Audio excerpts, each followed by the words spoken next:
Welcome to Storytime with Mama V. I'm your host, Victoria, but you can call me Mama V. In this show, we go on storytime adventures where magic exists, where brave knights and courageous princesses come out to play, and where the good always defies evil.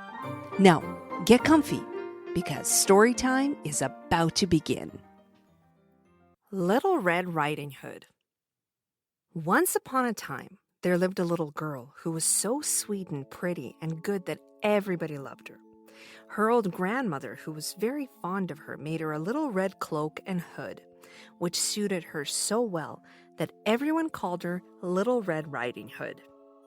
One day, Little Red Riding Hood's mother told her to take a basket with some butter and eggs and fresh-baked cake to her grandmother, who was ill.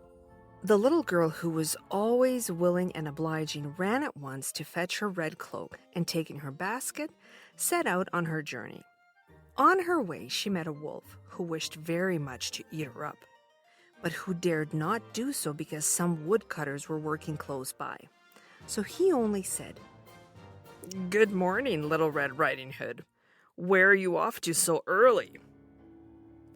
Little Red Riding Hood, who did not know how dangerous it was to talk to a wolf, replied, "I'm going to see my grandmother, who is ill in bed, to take her some butter and eggs and a fresh-baked cake that my mother has made for her." "Where does your grandmother live?" asked the wolf. "In the little white cottage at the other side of the wood," answered Red Riding Hood. "Well," said the wolf, "I'm going that way too. If you will let me, I will walk part of the way with you."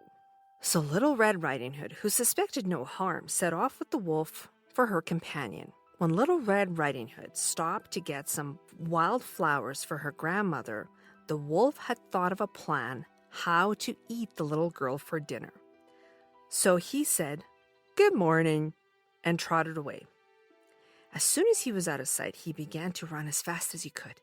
In a short time, he reached the grandmother's cottage and knocked at the door. "Who's there?" asked the old grandmother as she lay in bed. "It is Little Red Riding Hood," answered the wolf. "I have brought you some butter and eggs and a fresh-baked cake, which Mother has made for you."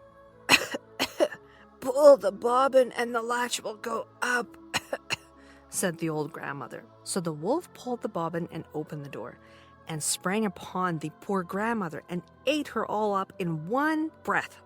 Then he put on her nightcap and got into bed and lay down to wait for Red Riding Hood. Very soon, there came a little soft tap at the door. "Who's there?"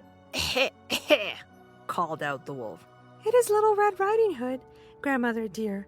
I have brought you some butter and eggs and a fresh-baked cake which Mother has made for you."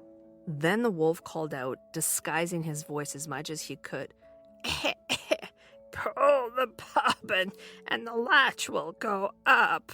So Little Red Riding Hood pulled the bobbin and went inside.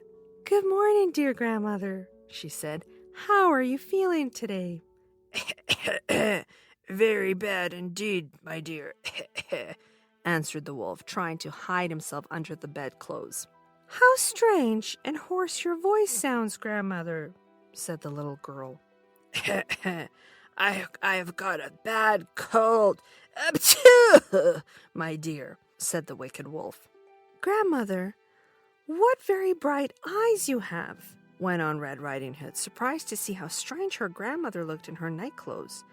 "The better to see you with, my dear," said the wolf. "Grandmother, what very big ears you have." "Oh, the better to hear you with, my child." "Grandmother, what very long arms you have." "Oh, the better to hug you with, my dear." "But, Grandmother, what great big teeth you have," said Red Riding Hood, who was beginning to get frightened. "Oh, the better to eat you with," roared the wolf, suddenly jumping out of bed. He seized hold of poor Little Red Riding Hood and was just about to eat her when there was a great noise outside, and the door burst open, and in rushed the woodcutters, who had seen the wolf talking to the little girl in the woods and came to see what mischief he was up to. They killed the wicked wolf. They were able to get grandmother out, and she was just fine. And so Little Red Riding Hood was saved and ran home to tell her mother all about her adventure. The end. This brings us to the end of our episode today. Thank you so much for listening, and I will see you on the next episode of Storytime with Mama V. Bye for now.